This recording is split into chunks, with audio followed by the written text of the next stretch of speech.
할렐루야. 우리 옆분과 인사합시다. 하나님 우리 함께 하십니다. 시작. 하나님 우리 함께 하십니다. 우리 눈을 보면서 이렇게 인사합니다. 당신의 얼굴을 보니 하나님의 얼굴을 보는 것 같습니다. 시작. 당신의 얼굴을 보니 하나님의 얼굴을 보는 것 같습니다.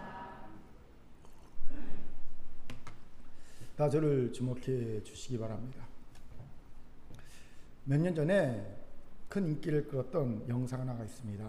영상 잠깐 보시죠. 또다시 승부욕에 불이 붙었네요. 왜 그래 니들? 얘들아, 싸우면 안 돼. 당맹이 안 주면 옷 더럽게 한다. 너 진짜 나쁜 아이구나. 오빠 키도 작으면서 한번 쓰지 마. 키도 작으면서요. 장난 아니? 이쁘면 다냐? 나 이뻐도 다야. 그래 다야. 어르신, 얘네 어쩌면 좋죠? 왜 싸우니?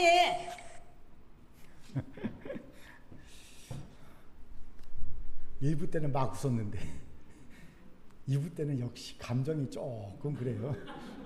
늙었어. 아이들이 참 귀엽죠?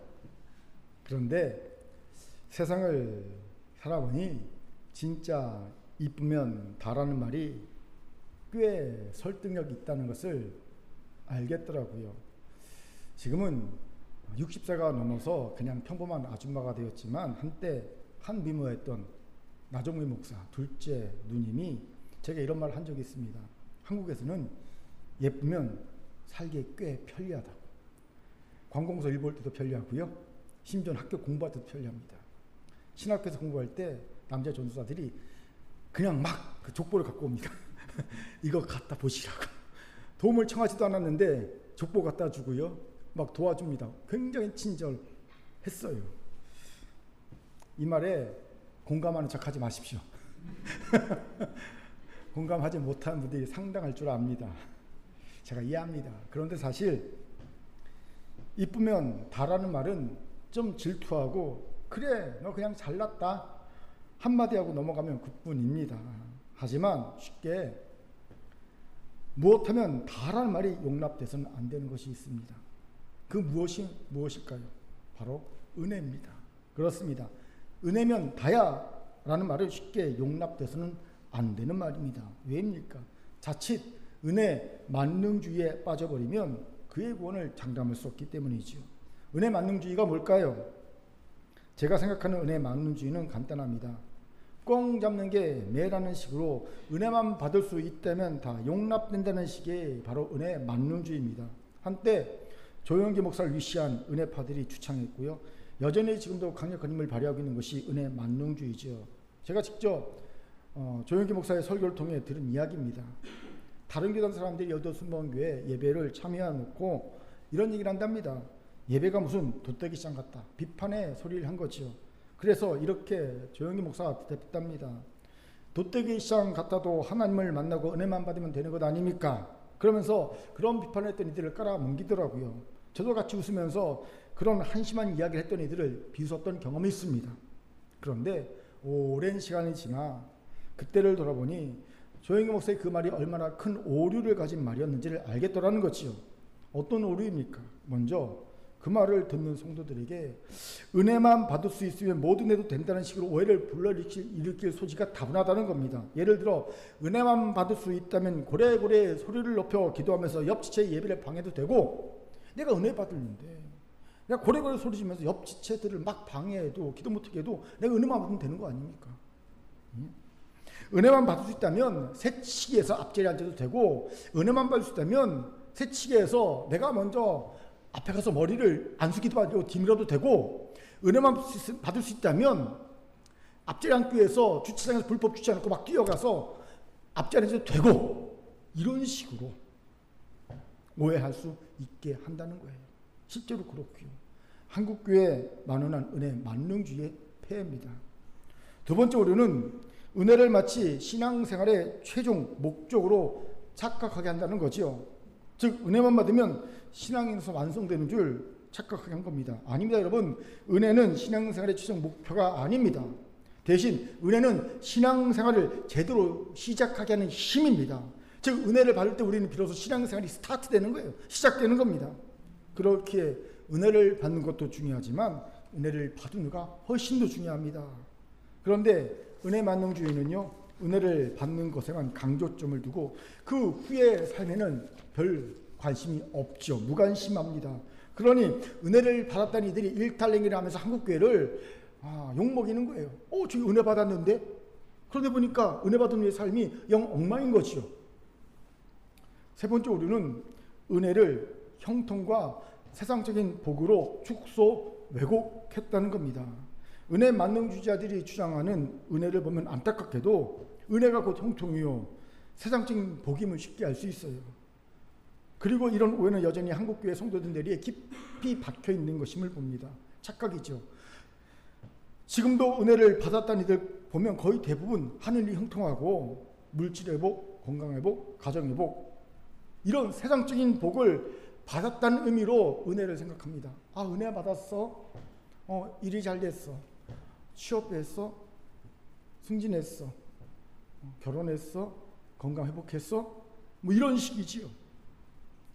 그런데 성경이 말하는 은혜는 다릅니다. 우리 고린도서 12장 9절 같이 읽어보겠습니다. 시작. 나에게 이르시기를 내 은혜가 내게 족하도다. 이는 내 능력이 약한 데서 온전하여짐이라 하신지라. 그러므로 도리어 크게 기뻐함으로 나의 여러 약한 것들에 대하여 자랑하리니 이는 그리스도의 능력이 내게 머물게 하려 함이라. 아멘. 보세요, 바울은 질병으로 고통당했죠. 그렇기에 하나님 치료해달라고 하나님께 기도했습니다. 그래서 하나님은 치료를 거절하시면서 이렇게 말씀하십니다. 내 은혜가 내게 족하다. 무슨 말입니까? 질병이 은혜라는 겁니다. 질병을 치료해 주지 않는 것이 은혜라는 겁니다. 아니 어떻게 질병이 은혜가 됩니까? 됩니다. 그 질병 덕분에 더욱 겸손해지고요. 그 질병 덕분에 더욱 주를 의지하게 되고요. 그 질병 덕분에 주의 능력 안에 머물 수 있기 때문입니다. 그렇게 성경이 말하는 은혜는 잘 들으세요. 우리를 겸손하게 하는 겁니다. 우리가 더욱 주를 의지하게 하는 겁니다. 우리가 주의 능력 안에 거하게 하는 겁니다. 이게 은혜인 겁니다. 우리를 겸손하게 하고 우리를 더욱 주를 의지하게 하고 우리를 주의 능력 안에 거하게 하는 것들이 다 은혜인 겁니다. 그런데 은혜 만능주의는 내 욕망대로 형통하게 되고 세상의 복으로 가득 차게 되는 것이 은혜인 것인 양 성도들을 미혹하죠. 은혜 만능주의가 만든 병폐입니다. 그렇기에 이쁘면 다다라는 말은 애교로 받아줄 수 있지만 은혜면 다다라는 말은 쉽게 애교로 받아들일 수 없습니다. 도리어 우리는 은혜면 다냐라는 말로 반문할 수 있어야 합니다. 그래야 진짜 은혜를 누릴 수 있으며 구원과 하나님 나라를 이루는데 까지 나아갈 수 있을 줄 믿습니다. 아멘. 자, 저를 따라합시다. 옆분 감비에 이렇게 물어보겠습니다. 은혜면 다냐? 시작. 은혜면 다냐? 예. 너무 도전적입니까? 반말합니까? 은혜면 답니까? 시작. 은혜면 답니까? 이게 좀 낫습니다. 이런 우리 오늘 본문의 히스기야가 귀한 통찰을 주죠. 왜입니까? 남자의 왕 중 몇 안 되는 믿음의 왕이었던 히스기야가 은혜가 다가짐을 보여주고 있기 때문입니다. 무슨 말입니까? 히스기야는 중년에 중병에 걸립니다. 그때 히스기야는 눈물로 하나님께 살려달라고 기도를 하지요. 그리고 하나님은 그 기도에 응답하셔서 15년이라는 횟수를 더 살게 하시지요. 우리가 말하는 소위 큰 은혜를 받은 겁니다. 자, 그럼 어떻게 살아갈까요? 살려주신 은혜를 감사하며 은혜에 보답하면서 이전보다 더 열심히 살아갈 것만 같습니다. 은혜를 받은 이후의 삶이 은혜롭게 살아야 될 것 같습니다. 그런데 희한한 일이 벌어지죠. 히스기야는 정반대였습니다. 그는 그 15년 동안 그가 평생 이루어 놓았던 모든 것을 아무것도 아닌 것으로 만들어버리는 잘못들을 저지르죠. 크게 두 가지 잘못을 저지릅니다. 먼저는 아들 므낫세를 낳습니다. 병에서 나온 지 3년 후쯤을 보입니다. 42살 정도의 아들을 낳은 것으로 보여요. 병들었을 때가 39살이고요. 그런데 말년에는 아들이라 너무 애지중지한 것 같습니다. 다른 아들들 다 제치고 이 말년에는 막내 아들을 왕으로 세운 것을 보면 얼마나 귀엽는지 알 수가 있지요. 그래서 그런지 히스기야는요, 므낫세에게 신앙교육을 전혀 시키지 않았던 것을 보입니다. 므낫세는 남유다 최악의 왕이 됩니다. 최악의 왕. 하나님께 말씀하십니다. 세상의 모든 나라 왕들보다 더 심하게 우상을 숭배했다. 심지어 므낫세는요 자기 아들을요 인신제물로 드립니다. 불태워 죽입니다. 우상제물로. 끔찍한 일을 벌였지요. 그 결과 하나님은요 남유다를 멸하시로 작정하심을 내가 므낫세의 죄악으로 인하여 남유다를 멸망시키겠다고 말씀하십니다. 차라리 15년을 더 살지 않아서 므낫세를 낳지 않았으면 더 좋았을 뻔했음을 보게 되지요. 둘째, 그가 평생 이룩한 모든 부를 다 바벨론에게 빼앗기는 실수를 합니다. 31절에는 슬쩍 언급하고 넘어갔지만 열왕기 하에 보면 바벨론 왕 무로닥 발라단이 히스기야가 죽을 병에서 완치되었다는 소식을 듣고 사절단을 보내 축하를 하지요. 그때 히스기야는 교만한 마음으로 그의 부와 영광을 자랑합니다. 사절단에게 왕의 내탕고의 보물과 심지어 성전 내탕고에 있는 보물을 다 보여줍니다. 안 보여준 것이 하나도 없습니다. 자랑합니다. 그때 하나님이 히스기야에게 그가 바벨론 사절단에게 보여준 모든 것을 바벨론에게 다 빼앗길 것이라 심판이 말씀하십니다. 그뿐 아니라 그가 죽은 후에 그의 후손들이 바벨론 왕의 환관이 될 거라고 말씀하십니다. 하지만 히스기야가 선한 일도 한 것이 있기에 이 일이 그의 생전에 일어나고 사후에 일어날 것이라고 얘기하시죠. 그래도 이게 뭡니까? 차라리 15년을 더 살지 않고 죽었으면 이러하지 않았을 비극이 아닙니까? 무슨 말한 겁니까? 그의 말년 15년 굳이 더 살 이유가 있었을까 싶은 실수, 연발, 죄악, 연발에 날 잃었다는 거죠. 이것이 우리에게 경계를 주죠. 어떤 경계입니까? 은혜를 받으면 다가 아니라는 겁니다. 그렇습니다. 이미 말한 대로 은혜 받는 것 중요하지만 더 중요한 은혜 받은 후의 삶이라는 거예요. 그 후가 더 중요합니다. 여기서 중요한 질문이 생기죠. 그럼 히스기야는 도대체 무엇이 잘못되었기에 은혜를 받은 후에 타락과 변질의 큰 죄악을 저지르고 만 걸까요? 그는 왜 은혜 받은 후에 은혜롭지 못한 삶을 살게 되었을까요? 궁금합니다. 같이 알아봅시다. 먼저 히스기야가 은혜 보답하지 않았다는 거예요. 우리 24절 25절 힘있게 읽겠습니다. 같이 읽겠습니다. 시작. 그때 히스기야가 병들어 죽게 되었으므로 여호와께 기도하며 여호와께서 그에게 대답하시고 또 이적을 보이셨으나 히스기야가 마음이 교만하여 그 받은 은혜를 보답하지 아니하므로 진노가 그와 유다와 예루살렘에 내리게 되었더니 아멘. 25절에서 우리의 시선을 확 끄는 구절이 있지요. 그 받은 은혜를 보답하지 아니하므로입니다. 여기에서 우리는 왜 히스기야의 말년이 잘못되었는지에 대한 답을 찾게 됩니다. 히스기야가 은혜만 받았지 그 은혜에 보답하지 않았다는 겁니다. 이곳에 주목합시다. 큰 힘에는 큰 책임이 따르듯이 큰 은혜는 큰 보답이 따라야 합니다. 그렇지 않으면 그 은혜가 반드시 변질됩니다. 그리고 타락해버립니다. 그 결과는 죽음입니다. 마치 요단강과 갈릴리 호수에서 맑은 물을 계속 공급받지만 자기는 그 물을 절대 어느 곳에도 흘려보내지 않는 사회가 죽음의 바다가 되었듯이 말입니다. 사회는요 받기만 하지 주지는 않거든요. 그래서 죽음의 바다가 되어 있습니다. 어떤 생물도 살지 못합니다. 그렇기에 큰 은혜를 받았으니까 크게 보답해야 합니다. 히스기야는 여기에서 실패했던 거예요. 왜? 그는 은혜만 받았지 보답하는데 실패했을까요? 추정하게 된 이유가 있죠. 먼저 타인에게 떠밀려서 남에게 믿음 좋은 왕으로 보이기 위해 의식적으로 보답을 했기 때문이라는 겁니다. 무슨 말입니까? 사실 이사야서 38장에 보면 병이 난 히스기야의 감사 기도가 나옵니다. 그런데 그 감사 기도는 참 훌륭해요. 나무랄 데 없습니다. 그렇기에 은혜에 보답하지 않았다는 역대하의 말씀이 이해가 안 됩니다. 여기 있잖아. 이사야 38장에 분명히 히스기야는 감사 기도했는데 왜 역대하 기전은 은혜에 보답하지 않다고 말하지? 왜 둘이 다르지? 누가 맞는 거지? 여러분 누군가 하나가 맞고 누군가 하나 틀렸습니까? 아닙니다. 둘 다 맞습니다. 성경은 어제나 오늘이나 영원토록 변함이 없고 1.1에 틀림이 없습니다. 그럼 무슨 말일까요? 히스기야가 감사했긴 했습니다. 그런데 억지로 떠밀려서 믿음 좋은 왕으로 보이기에 감사했다는 겁니다. 이런 추정을 뒷받침하는 증거가 오늘 보답하다라는 히브리 동사에 있어요. 흥미롭게도 보답하다는 히브리 동사의 태는 사역, 능동태입니다. 응용형입니다. 사용 능동형. 이거는요, 자발적으로 보답하라는 뜻입니다. 왜 이런 사용 능동형을 썼을까요? 히스기야의 감사가 자발적이 않았다는 겁니다. 하나님 말씀하신 거예요. 그가 은혜에 자발적으로 보답하지 않았다는 뜻이에요. 억지로 했다는 거죠.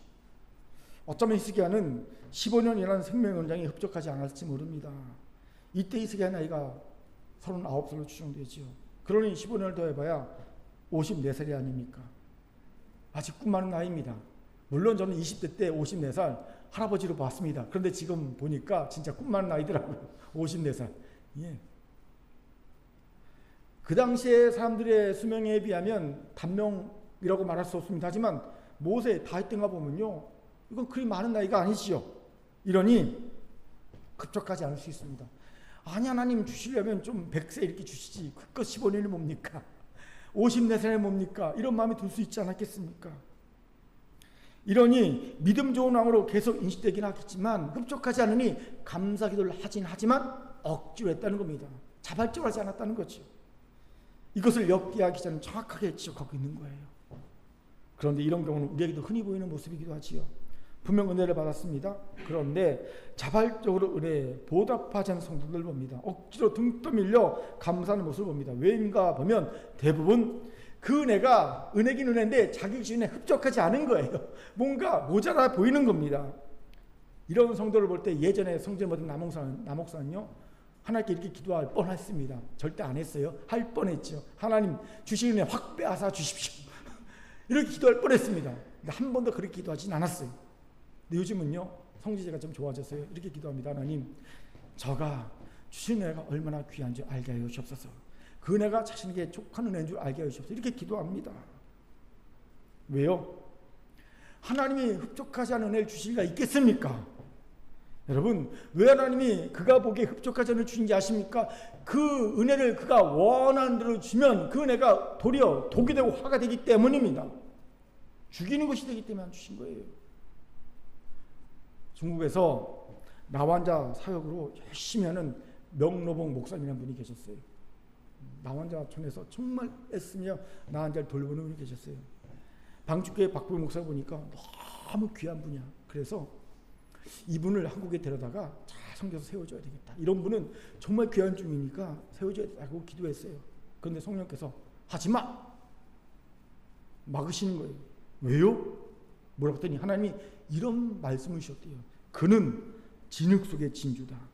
진흙 속에서 꺼내서 세상에 드러내면 변질되고 타락하니 그대로 둬라.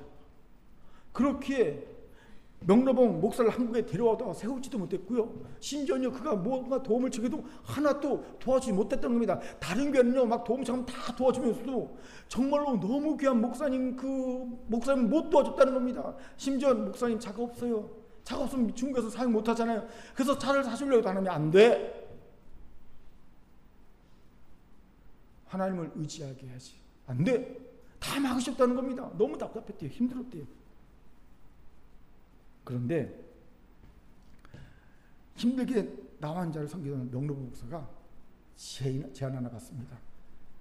어느 교회에서 담임 청빙이 온 거예요. 갈등하다가 담임으로 청빙받아 갑니다. 그리고 좋은 목사님이 오니까 그 교회가 막 폭발적으로 부흥하기 시작합니다. 막. 예? 교회가 폭발적으로 부흥합니다. 그때 하나님께서 박보영 목사에게 이렇게 말씀하셨어요. 내가 나의 사랑하는 종을 위해 그 교회를 흩트리라. 그 말씀이 들리자마자 그 교회에 공안이 들이닥칩니다. 그리고 하루아침에 교회가 해산됩니다. 자, 이제 명록 목사는요, 갈 데가 없는 거예요. 어디로 갔을까요? 다시 나환자촌으로. 갈 데가 없어. 그때 박보영 목사가 난생 처음 하니까 원망했답니다. 하나님, 그렇다면 왜 저는 안성에서 노숙자와 고아들과 양아치 조폭들과 함께 살 때 계속 저를 숨겨두시지 왜 저는 굳이 꺼내셔서 세상에 드러내십니까? 저는 타락하고 변질돼도 됩니까? 하나님께 항의했대요. 따졌대요. 원망했대요. 우리의 원망과 수준이 좀 다르지 않습니까? 예? 보세요. 하나님이 왜 명로보 목사라고 박보영 목사처럼 세상에 드러나게 하고 싶지 않으셨겠습니까? 하지만 그는 드러나는 것이 화가 됐기에, 저주가 됐기에 감추신 거예요. 그는 여전히 진흙 속에 보석이야지 살 수 있기에 감추신 겁니다. 그렇게 큰 은혜 받고 싶습니까? 그렇다면 큰 은혜를 받을 만한 그릇이 되셔야 합니다. 무슨 말입니까? 하나님이 내게 가장 적합한 은혜를 주신다는 겁니다. 그렇게 내 은혜가 내게 족한 줄 알아야 합니다. 아멘. 그러면 우리도 은혜에 자발적으로 보답할 수 있게 됩니다. 두 번째로 히스기야가 은혜에 보답하기를 실패한 이유는요, 자기 의가 그에게 있었기 때문이라는 거죠. 그가 병낫기에 기도한 기도 내용 이사야 30장 3절을 같이 읽겠습니다. 같이 읽죠. 시작. 이르되 여호와여 구하오니 내가 주 앞에서 진실과 전심으로 행하며 주의 목전에서 선하게 한 것을 기억하옵소서 하고 히스기야가 심히 통곡하니. 아멘. 보세요. 히스기야가 자신의 병을 고쳐달라고 간구하면서 하나님께 자신을 고칠 이유를 댑니다. 하나님, 내가 주 앞에서 전심과 진심으로 행하며 주의 목전에서 선하게 한 것, 이거 기억하옵소서. 하나님께 드리는 믿고 있는 겁니다. 뭘요? 자기 의입니다. 저는 먼저 이런 기도를 할 수 있는 히스기야에게 도전을 받습니다. 예, 저는 절대 할 수 없는 기도이기 때문에 제가 하나님 앞에, 하나님, 내가 지지가 전심에 갔으면 내가 주 앞에 선한 것을 기억하소서라고 말할 자신이 없어요. 예. 하지만 저는 그렇게 도리어 다행이다라는 생각을 합니다. 저는 하나님께 내세울 자기가 일도 없기에 오직 하나님의 자비와 구별만을 주장하고 하나님의 자비와 구별만을 꽉 붙잡을 수 없기 때문입니다. 왜 이것이 도리어 다행인지 아십니까? 하나님이 가장 미워하시는 것 중 하나가 자기를 주장하는 것이기 때문입니다. 왜 미워하실까요? 자기를 주장하는 이는 은혜를 여기지 않기 때문입니다. 왜 바리새인과 서기관들이 그렇게 예수께 저주받은지 아십니까? 그들이 신앙생활이 없어서요, 열정이 없어서 아닙니다. 자기를 주장하기 때문에 그래요. 자기. 내가 3일에 한 번씩 금식하고 내가 11조하고 내가 산과 바다를 건너가서 전도하고 자기를 주장했기 때문에 화해 쓴자 독사의 자식들아 해치라는 무덤하라고 저주의 말씀을 들은 거예요. 여러분, 자기는 은혜를 여기지 않게 할 뿐만 아니라 도리어 은혜를 당연한 대가처럼 여깁니다. 그런 은혜에 보답할 마음이 생기겠습니까? 안 생깁니다. 그렇기에 은혜에 보답하렵니까? 자기를 버려야 합니다. 이것이 사실 신앙생활의 난제 중에 난제입니다. 알면서도 버리지 못하는 것이 자기이기 때문입니다. 저도 자기를 버리는 것이 제가 매일 겪는 큰 어려움이에요. 오늘 어떻게 애써서 자기를 버렸다 싶으면요, 또 내일 보면 또 내일 자기가 이만큼 자라있어요. 하루라도 자기를 버리지 않으면요, 자기가 저를 덮어버려요. 여러분, 자기는요, 하루라도 버리지 않으면 그냥 날 덮어버립니다. 그러니까 매일 버려야 되는 거야. 매일 버려야 되는 거예요. 방심하면 안 됩니다. 이 자기가 일으키는 폐해는 너무 큽니다. 많습니다. 그중 대표적 폐해가 뭔지 아십니까? 판단정자. 자기가 있으면요, 판단정자입니다. 누군 이렇고 누군 이렇고 누군 이렇고. 나도 판단정자고 누구도 판단정자입니다. 낙심합니다. 교만합니다. 자기 마음에 들게 행동하면 교만하고 자기 마음에 들게 행치 않으면 낙심합니다. 자기가 있으면 낙심과 교만을 왔다 갔다 합니다. 그리고 쓸데없는 자존심을 세웁니다. 여러분, 자기가 있는 사람은요, 자존심이 살아있어요. 그래갖고 조그만 말에도요, 자존심이 상합니다. 스케치를 받으면요, 분노합니다. 정말 하나님의 사람에게 가장 경계할 죄악들이 다 자기에서 나오는 것을 보게 되죠. 그렇기에 자기를 버려야 합니다. 어떻게 해요? 여러 가지 방법이 있을 수 있지만 가장 근본적인 방법을 가르쳐 드리겠습니다. 여러분, 우리의 자기를 버리기 위해서 반드시 우리가 해야 될 게 뭔지 아십니까? 매일 거룩하신 하나님의 존재 앞에 나아가야 한다는 겁니다. 하나님의 존재 앞에 나가면 그 순간 우리는요, 내 실체를 봅니다. 내가 얼마나 죄인 중에 죄인지 깨닫게 됩니다. 그전엔 좀 쓸만한 존재 같아서 기도 좀 하고 말씀 좀 알고 봉사도 하고 남들이 다 목사님, 전사님, 장로님, 권사님 열심히 있네, 교사네, 좀 칭찬해 주니까 내가 좀 뭔가 된 것 같는데 하나님의 존재 앞에 딱 나가는 순간 내 실체를 봅니다. 내가 얼마나 추악한 죄인인지, 죄인의 괴수인지, 내가 사실은 살아있는 것 자체가 은혜인 것을, 내가 숨을 쉬고 있는 것 자체가 은혜인 것을 깨닫게 되는 거예요. 여러분, 하나님의 존재 앞에 서는 순간 우리는 정확하게 자신의 실체를 봅니다. 그러면요, 자기는 온데간데 없어지는 거예요. 원망 불평 어떻게 있습니까? 살아있는 것 자체가, 내가 숨을 쉬고 있는 것 자체가 은혜인데 내가 무엇을 하는 게 더 바랄 수 있겠습니까? 내가 살아있는 것 자체가 은혜인데 하나님 내가 이거 왜 안 해주세요? 라고 원망합니까? 불평합니까? 쏙 들어가는 거예요. 내가 살아있는 것 자체가 은혜인데 무엇을 더 하나님께 바라겠습니까? 우리 입에 나올 말은요, 예수를 만난 베드로의 고백밖에 없습니다. 주여 나를 떠나서 나는 죄인으로소이다. 베드로의 고백이죠. 여기 우리 연약함이 있죠. 우리는 하나님께 좀채 나아가지 않습니다. 그 거룩한 빛 앞에 좀채 서지 않습니다. 그러니 자기가 뭐라도 된 줄 아는 거예요. 자기가 하늘을 찌르는 겁니다. 그렇게 사실 자기를 가지고 있는 이는 하나님 앞에 자주 서지 않는 이. 우리가 하나님 앞에 매일 서게 되면 자기는요 온데간데 없어집니다. 히스기야가 사실은요 하나님 앞에 자주 서지 않았다는 것을 여기서 보게 돼요. 실제로 히스기야는요 중요한 기도가 있으면요 자기가 기도하지 않고 누구한테 부탁합니까? 선지자 이사야에게 부탁하잖아요. 여러분, 아무리 믿음 좋아 보이고 아무리 대단해 보여도요 자기가 있는 사람은요 하나님 앞에 서지 않는 자입니다. 하나님의 거룩한 존재 앞에 서지 않는 자입니다. 자주 서지 않는 자입니다. 그러니까 자기가 살아있는 거예요. 매일 서는 자는 자기를 주장할 수가 없어요. 그렇게 매일 하나님 앞에 섭시다. 그래서 매일 자기를 버릴 수밖에 없는 자가 됩시다. 버릴 수밖에 없는 입니다. 이것이 우리를 주신 은혜에 보답한 이로 만들어줄 것이고요. 은혜 받은 이유가 더 은혜로운 자가 되게 할 줄 믿습니다. 아멘. 자, 저를 합시다.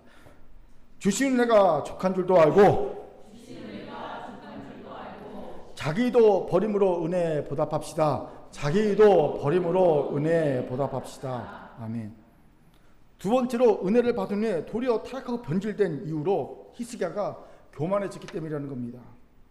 25절의 성경은 히스기야가 교만해요라고 정확히 말해 주시죠. 그렇습니다. 사람은요 교만해지면 절대 은혜에 보답하지 않습니다. 당연합니다. 다 자기가 잘해서 한 건데 누구에게 보답을 할 마음이 생기겠냐는 거죠. 그렇게 교만해지면 보답하지 않습니다. 성도들 봐도 딱 그렇습니다. 자기가 잘해서 된 일이라고 생각하는 이들은 절대 은혜라고 생각하지 않습니다. 당연히 보답도 없지요. 감사도 없습니다. 저는 실제로 이런 경험이 있어요. 우리 교회에서 좋은 일이 생겨서 제가 하나님께 감사라고 웃으면서 고민했습니다. 그러자 이렇게 대답하더라고요. 제가 열심히 해서 된 일인데요. 이렇게 말하더라고요. 제가 열심히 해서 된 일인데요. 교만한 사람입니다. 그렇게 받은 애 보답하겠습니까? 안 하죠. 여러분, 은혜에 보답하는가 보답하지 않는 것만 없도 그가 겸손한 자인가 교만한 자인가 대번에 드러납니다. 그런데 아쉽게도 히스기야가 그 마음이 교만해졌다는 겁니다. 질문이 생기죠. 아니 왜 히스기야가 그 마음이 교만해졌을까요? 이유가 있을 거 아닙니까? 우리가 교만해지는 이유가 있지요. 사람의 칭찬과 인정을 경계 없이 들었을 때. 히스기야가 그랬다는 거예요. 이미 말한 대로 바벨론 왕 무로닥 발라단이 사절단을 보내지 않습니까? 그냥 보냈겠습니까? 여러분, 다 이유가 있지요. 당시 아수르라는 대제국과 맞서는 반아수르 연맹이 있었거든요. 바벨론이 반아수르 연맹의 동맹으로서 남유다가 쓸만한 동맹인가를 검증해 보려고 보낸 거예요. 사실. 예? 괜찮은 경제력, 군사를 갖고 있나? 알려고. 또 한 가지는요. 아수르를 멸망시킨 다음에 멸망식 대적으로 남들 찍은 겁니다. 그러니 남들을 알려는 거죠. 그러니까 국제 정치가 이렇게 단순하지 않거든요. 그냥 그러니까 인위적으로 인륜적으로 그래 아프니까 병문안 아니에요. 동맹의 가치가 있나? 다음에 쳐들어올 때 어떻게 상대할까 보게 보낸 겁니다. 그런데 히스기야는 참 단순하죠. 친흥 강대국 바벨론 왕 무로닥 발라단이 사절단을 보내니까 으쓱한 거죠. 기분이 좋은 겁니다. 인정과 칭찬받는 느낌이 들죠. 그러니 어떡합니까? 봉인되었던 자랑이 풀려버린 겁니다. 사람 그렇잖아요. 우쭈쭈해지면요, 가만히 있던 사람이 막 갑자기 막 이것도 보여주고 저것도 보여주지 않습니까? 애들 그렇거든요. 칭찬해주면요, 갑자기 이것도 보여주고 저것도 보여주고 막 너 그림 잘 그린다 그러면요, 그림 그렸던 모든 거 다 끊어서 다 보여주죠. 그런 것처럼 히스기야가 기분이 좋아지거든요. 우쭈쭈해주니까 으쓱해갖고요, 이것도 보여주고 심지어 성전 내통에도 보여주고 안 보여주고 이제 하나도 없게 된 겁니다. 안 해도 되는 행동을 하고 됐죠. 교만해진 겁니다. 칭찬에 인정에 넘어가 버린 거죠. 이러면 그 다음부터는 사단이 가지고 놓기 참 쉽습니다. 보세요. 교만한 히스기야에게 하나님이 책망하십니다. 징벌 내리십니다. 이사야 39장 5절부터 8절까지 내용이죠. 길지만 가시겠습니다. 시작. 이사야가 히스기야에게 이르되 왕은 만군의 여호와의 말씀을 들으소서. 보라, 날이 이르니 내 집에 있는 모든 소유와 내 초장들이 오늘까지 쌓아둔 것이 모두 바벨론으로 옮긴 바 되고 남을 것이 없으리라. 여호와의 말이니라. 또 내게서 태어날 자손 중에서 몇이 사로잡혀 바벨론 왕궁의 환관이 되리라 하셨나이다 하니, 히스기야가 이사야에게 이르되 당신이 이른바 여호와의 말씀이 좋소이다 하고 또 이르되 내 생전에는 평안과 경감이 있으로다 하니라. 아멘. 이미 말한 대로 무슨 징벌 내립니까? 야, 네가 보여준 거 자랑한 거 다 빼앗길 거야. 그리고 내 후손 중에 사로잡혀 가서 바벨론 왕의 환관이 될 거야. 그런데 네가 생전에 조언이 됐으니 네 사후에 이런 일이 일어날 거야. 이런 말씀하십니다. 사실 무시무시한 징벌의 말씀이지요. 그런데 히스기야를 반응해 보세요. 자신의 사는 동안에는 평안과 경감이 있으니 여호와의 말씀이 좋다. 이게 정상적입니까? 내가 죽고 나서는 어찌되든 상관없다. 나만 살면 된다. 이런 말 아닙니까? 여러분이면 어떻게 반응하겠습니까? 하나님, 안 됩니다. 내 잘못으로 왜 내 후손들이 이런 고통을 당하고 우리나라 이런 멸망을 당합니까? 절대 안 됩니다. 차라리 저를 벌하시고 우리나라 우리 후손을 살려줘서 이렇게 기도해야 정상 아니겠습니까? 예, 우리는 보통 그렇게 할 것 같습니다. 저도 그렇게 할 것 같습니다. 그런데 히스기야는요, 나는 생전에 평안하고 경감이 있으니 좋다, 이런 말합니다. 왜 이런 이상한 반응을 히스기야가 보냈을까요? 시험에 들었기 때문입니다. 마치 우리가 빈정은 상했는데 상대방이 거역하지 못할 위치를 갖고 있고 반박하지 못할 논리를 갖고 있을 때 어떻게 합니까? 말을 비꼬듯이 말입니다. 예를 들어, 목사님은 항상 맞는 말만 하시죠? 목사님이 어련하시겠습니까? 목사님은 참 좋겠습니다. 항상 옳을 말만 하셔서. 너무 실감납니까? 들은 말이라서. 제가 들었던 말이라서 그래 실감나게 하는 거예요. 한 30년 목회하면서 이런 얘기 다 들었어요. 이러니 은혜를 받고 난 뒤 15년을 막 산 겁니다. 시험에 빠진 우리가 막 살듯이 말이지요. 그리고 이런 모습이 교만에 빠진 이의 전형적인 모습입니다. 교만에 빠진 이들은 책망을 곱게 듣지 못합니다. 반드시 빈정이 상하거나 시험에 들거나 앙심을 품게 됩니다. 그렇게 잠언은 거만한 자를 책망하지 말라고 말씀하십니다. 왜요? 거만한 자가 책망한 너를 미워할 것이다. 책망하지 마. 하지만 겸손한 자는 책망하라 말씀하십니다. 왜요? 겸손한 자는 책망을 듣고 너를 사랑할 것이라고 말씀하십니다. 사랑하는 큰교회 여러분, 여러분은 이 부분에서 겸손한 자입니까? 교만한 자입니까? 여러분이 책망한 자를 미워하십니까? 책망한 자를 사랑하십니까? 이거로 결정되는 거예요. 이를 위해 여러분, 저는 겸손한 자를 바라는데 이를 위해 사람의 칭찬을 경계하세요. 제가 부끄러운 제 얘기를 좀 하죠.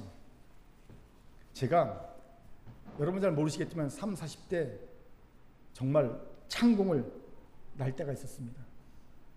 하나님의 은혜와 은사와 기적을 막 부어주실 때가 있었어요. 지금까지 상상할 수 없는 만큼 막 은혜와 은사와 기적을 부어주실 때가 있었습니다. 그때 창공을 막 날다가 곤박시 쳤어요. 근데 그때를 가만히 돌아보면 왜 곤박시 쳤을까? 사람들의 직장과 인정을 경계 없이 받아들였을 때입니다. 신령한 칭찬과 인정에 내 마음이 교만해진 거예요. 그렇게 제가 간혹 하나님과 긴밀하게 대화할 때 이런 아쉬움을 토로합니다. 하나님께만 이렇게 얘기할 때가 있어요. 하나님, 그때 저를 좀 더 성숙할 때까지 숨겨두시지요. 왜 준비도 안 된 저를 들어 사용하셨나요? 왜 준비도 안 된 저를 창문 높이 날게 하셨나요? 여러분, 저는요, 신앙 인격의 준비가 안 된 이가 날개를 내고 창공을 날 때가 얼마나 위험한지 정말 잘 압니다. 곤두박이 쳐봤기 때문에. 그래서 항상 제 안에 이런 의문이 있었어요. 왜 진짜 그때는 신앙 인격 준비가 안 됐거든요. 그런데 왜 걸맞지 않은 은사, 능력, 기적을 막 부어주셨습니까? 어마무시하게 손만 대면 안병이 낫고 뭐 예언 기적들이 막 일어나고 안수하는데 막 빵빵 사는데 날라 떨어지고 몇 미터씩 떨어지고 뭐 별의별 일이 왜 일어났겠습니까? 아무것도 준비가 안 됐는데. 근데 이번에 설교 준비하면서 그동안 제가 풀리지 않았던 답을 찾았어요. 박보영 목사가 이런 간증하더라고요. 13년간 안석에서 하나님께서 노숙자들과 깡패들과 양아치들과 고아들과 함께 그들을 섬기면서 살게 하셨잖아요. 그 13년이 지나니까 하나님께서 장막을 거두시며 그렇게 세상에 들어 사용하기 시작하셨습니다. 그러면서 말도 못하는 은혜와 능력과 기적과 이사를 막 부어주셨어요. 그때는 어떤 일이 있었냐면요. 방주교에서 담임 목사 할 때인데 부목사가 일주일 휴가를 받고 왔는데 사무실에 딱 오자마자 부목사를 딱 잡더니 너 일로 와봐. 내가 너에게 하나님이 살아계신 걸 알려줄게. 그래서 사무실 들어갑니다. 문을 딱 닫습니다. 그리고 이렇게 말합니다. 네가 3일 동안 TV 리모컨을 놓고 새벽기도 드린 것은 참 잘한 일이다. 무슨 말이면 이 부목사가 휴가를 가서 집에 있는데 빈둥빈둥 놀다 보니까 이건 안 된 것 같아요. 그래서 아니다, 내가 새벽기도 가지고 3일을 나갔대요. 그 말을 한 거예요. 그리고 네가 3일 동안 새벽기도를 나간 것부터 시작해서 그날 누굴 만났고 뭘 했는지 마치 CCTV를 보듯이 쭉 말하는 겁니다. 소름이 돋죠. 전혀 이 말을 믿습니다. 왜냐하면 제가 그랬거든요. 저도요, 딱 보면 그냥 보일 때가 있었어요. 그래서 이 말이 진짜라는 걸 제가 압니다. 아무튼 그때 하나님의 박목사에게 내가 이제 너에게 날개를 주어 창공을 헐나게 할 거라고 말씀하셨는데 박목사가 이렇게 기도했대요. 하나님, 내 날개를 꺾어 주옵소서. 그리고 이 기도한 후에 눈에 싹 장막이 가셨어요. 안 보이기 시작했대요. 왜 이 기도했냐니까 자세히 말하지 않는데 사람을 살리기 위해서 그랬다고 하더라고요. 짐작을 합니다.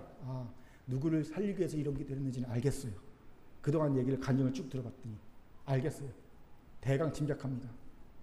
이 얘기를 딱 듣는데 나와 다른 게 이거구나 깨달았어요. 저는 그때 어떻게 됐는지 아십니까? 하나님, 내 날개를 더 크고 강하게 하셔 나를 더 높이 창공을 헐걸나게 하여 주옵소서 이렇게 기도했거든요. 그때 내가 하나님, 나는 준비가 안 되었어. 내 날개를 꺾어 주옵소서. 나도 이렇게 기도했어야 되는데 하나님은 나에게 그 기도를 바라셨구나. 하나님, 내 날개를 더 크고 강하게 하셔서 내가 더 창공을 헐헐하게 하여 주옵소서 하면서 마음껏 사람의 인정과 칭을 받는 존재가 된 게 아니라 막 인터뷰 들어오고 막 그랬거든요. 그게 아니라 정말 하나님, 내 날개를 꺾고 주옵소서 기도해야 됐었구나. 깨닫게 하셨어요. 그런데 인정과 칭찬받다가 교만해져갖고 곤박시셨지 않습니까? 자승자박이었다. 그렇게 사람의 인정과 칭찬을 이길 성숙이 없습니까? 그렇다면 날개를 꺾어달라고 기도함의 지혜입니다. 하지만 저는 여러분이 사람의 인정과 칭찬에 연연하지 않길 바랍니다. 그냥 인정과 칭찬해주면 감사합니다고 잊어버리세요. 안 해주면요 더 감사합니다고 잊어버리세요. 그럼 되는 거예요. 누가 나 알아주지 않으면요 하나님께 상금 받으니 감사하고, 누가 인정과 칭찬해주면 그런가 하고 흘려버리고, 그럼 되는 겁니다. 연연할 필요가 없는 겁니다. 그러면 굳이 날개를 꺾으실 필요가 있겠습니까? 없다고요. 바라기는 이제 오직 하나님의 인정과 칭찬에 집중합시다. 사람의 인정하지 않은 한기로 흘려버립시다. 분명 교만을 대적하고 겸손한 자가 되어서 은혜 받은 우리의 삶이 더 은혜로운 자가 될 줄 믿습니다. 아멘. 자, 저를 따릅시다. 하나님의 인정과 칭찬에만 집중하여 몇 번 보면서 인사합니다. 교만을 대적하고 겸손한 자가 됩시다. 시작. 교만을 대적하고 겸손한 자가 됩시다. 아멘. 세 번째로 히스기야가 명료하지 않은 마음을 가졌다는 거예요. 우리 31절 힘있게 읽겠습니다. 시작. 그러나 바벨론 방백들이 히스기야에게 사신을 보내어 그 땅에서 나타난 이적을 물을 때 하나님이 히스기야를 떠나시고 그의 심중에 있는 것을 다 알고자 하사 시험하셨더라. 아멘. 31절에서 우리 흥미로운 이야기를 듣습니다. 하나님이 히스기야의 심중에 있는 것을 다 알고자 그를 시험하셨던 이야기입니다. 이 말의 의미가 뭘까요? 하나님이 보시는 히스기야의 마음이 잘 모르겠는 거야. 명료하지 않은 거, 흐리멍텅한 거야. 그러니 야, 히스기야가 진짜 어떤 마음을 갖고 있는지, 그 본심이 무엇인지 내가 좀 알아야 되겠다. 그리고 시험하셨다는 겁니다. 여러분, 명료하지 않은 마음, 복잡한 마음을 갖고 있으니 은혜에 보답할 마음이 생기겠습니까? 은혜를 은혜로 알겠냐는 거예요. 제가 간혹 성도들 볼 때 이런 눈빛을 볼 때가 있어요. 뭔가 그 눈빛에서 복잡한 마음이 담겨 있어요. 눈빛이 명료하지 않고 흔들거리면서 뭔가 갈등과 복잡 미묘한 감정을 갖고 있는 눈빛을 가진 성도들 볼 때가 있어요. 아, 여러 다른 생각들이 공존하고 있구나. 안수를 받으러 올 때도요, 많은 갈등을 담고 있는 눈빛으로 오는 성도도 있어요. 아하, 뭔가 많은 생각들이, 갈등들이 있구나, 저 마음에. 알겠더라고요. 그러면요, 은혜를 은혜로 받지 못합니다. 히스기야가 그랬다는 거예요. 질문, 왜 히스기야는요 이런 명료하지 않은 복잡한 마음을 갖게 되었을까요? 추정하게 된 이유가 몇 가지 있어요. 먼저 그는 너무 많은 일을 함께 일에 치여서 샀다는 겁니다. 27절부터 30절까지를 보면 히스기야가 솔로몬처럼 엄청난 부와 영광을 자랑하는 모습이 보입니다. 역대기 저자는요 히스기야를요 제2의 솔로몬처럼 부각시키고 있어요. 그런데 저는 이걸 보면서 무슨 생각이 드냐면요, 참 히스기야가 힘들었겠다, 일 참 많았겠다는 생각입니다. 여러분, 이 많은 걸 짓고 이 많은 부를 관리하려면 물론 신화를 시켰겠지만 얼마나 신경 쓰임이 많았겠습니까? 일 참 많았고 일 참 힘들었겠다, 골치 아팠겠다, 마음 복잡했겠다, 그런 생각이 드는 거예요. 특히 그의 수로공사 있죠. 히스기야의 수로공사는요 일생의 정말 필작 아닙니까? 그의 필생의 역작이었으니 얼마나 많은 관심과 노력과 시간이 들어갔겠냐는 거예요. 마음이 얼마나 힘들겠냐는 겁니다. 그런데 우리가 알다시피 일이 많으면 마음도 복잡해집니다. 예. 원치 않게 어머님이 아프셔서 입원하시니까 아, 이번 주 진짜 힘들더라고요. 예, 말씀을 준비하기가 마음이 막 나누니까. 말씀도 많은데 수예배도 했죠, 금요일도 했죠, 주일 설교도 해야죠, 파송예배 설교도 해야죠. 그러니까 마음이 막 복잡해지니까 힘들더라고요. 여러분, 마음이 나눈 것은 결코 좋은 신앙의 모습이 아닙니다. 그렇게 신앙이 성숙할수록 마음은 단순해집니다. 어린아이와 같아집니다. 즉 신앙이 성숙한 사람은 마음이 그냥 그대로 보이는 사람이에요. 깨끗하게. 도대체 저 사람의 마음은 보이지가 않아. 이런 사람은요 성숙한 사람이 아니라 성숙해지면 성숙해지도록 그냥 아이처럼 이렇게 보면 보이는 사람이죠. 그게 진짜 신앙이 성숙한 사람이에요. 점점 그렇게 되거든요. 이러니 무슨 은혜에 보답할 마음이 생기겠습니까? 은혜에 보답할 마음도 마음에 여유가 있어야 생기는 거거든요. 여유가 없는데 일에 치여서 하는데 무슨 은혜가 은혜겠습니까? 보답할 여유가 있겠습니까? 그런 은혜 받고 난 뒤에 삶이 엉망이 되는 겁니다. 그렇게 너무 많은 일에 치여 살지 마세요.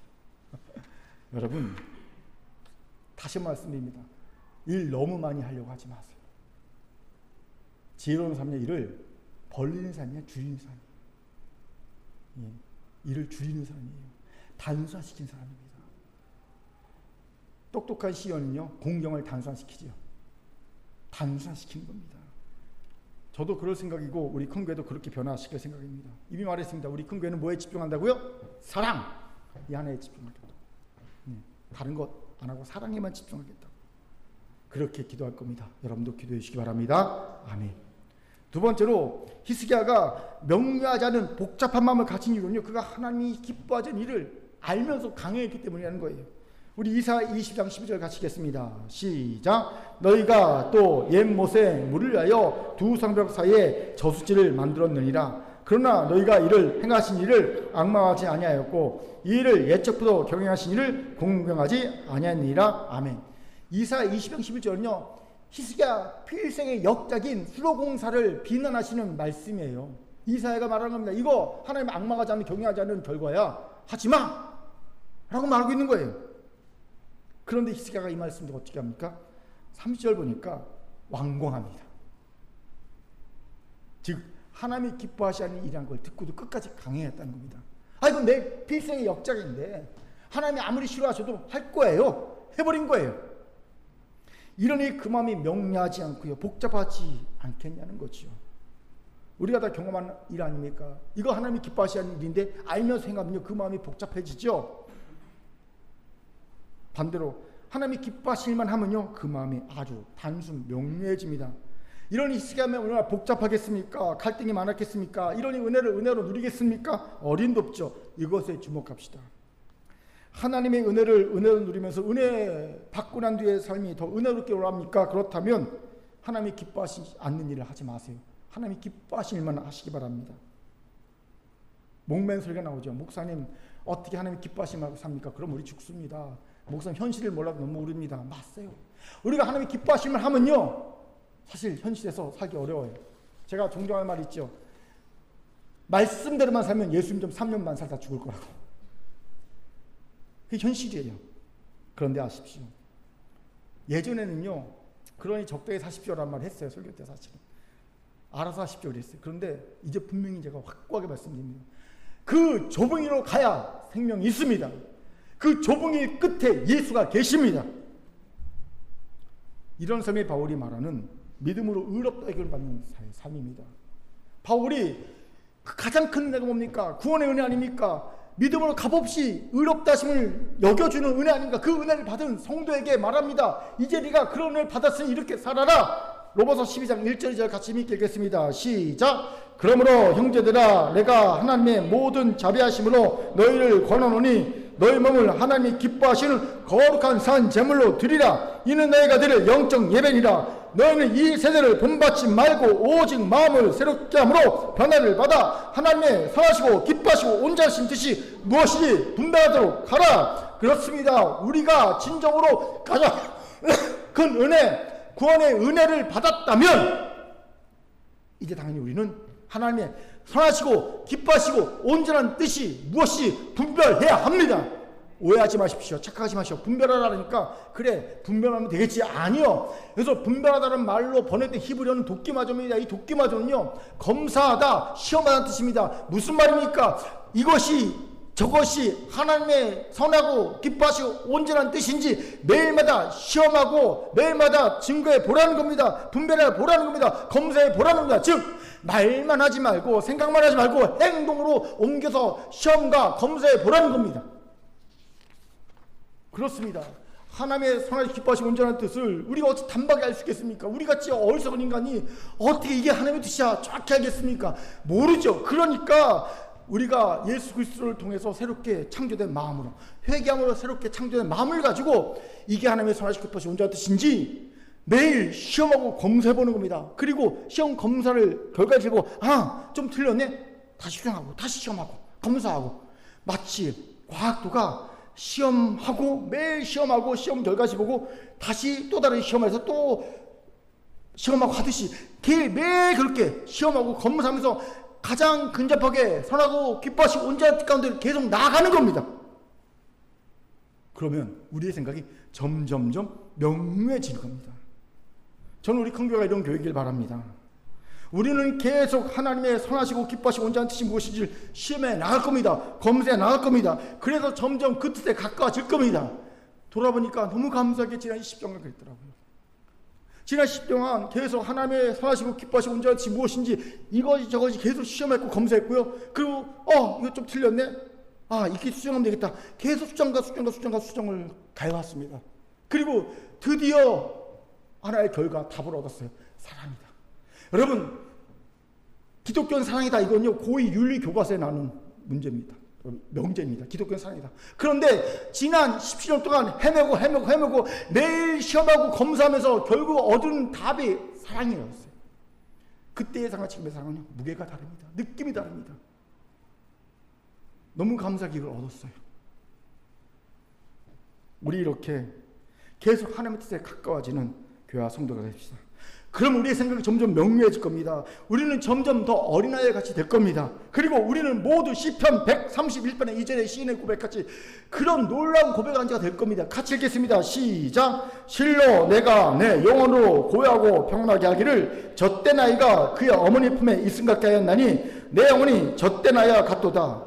어머니 품에서 젖을 충만히 먹고 난 뒤에 어미와 눈을 맞추며 아무런 근심 걱정 없이 편하게 고요하게 있는 그 아이의 모습은요 바로 샬롬을 상징하는 모습입니다. 그렇습니다. 우리가 하나님의 은혜를 받고 난 뒤에 마침내 은혜로운 삶을 살면서 얻어야 될 최종 목적은 샬롬입니다.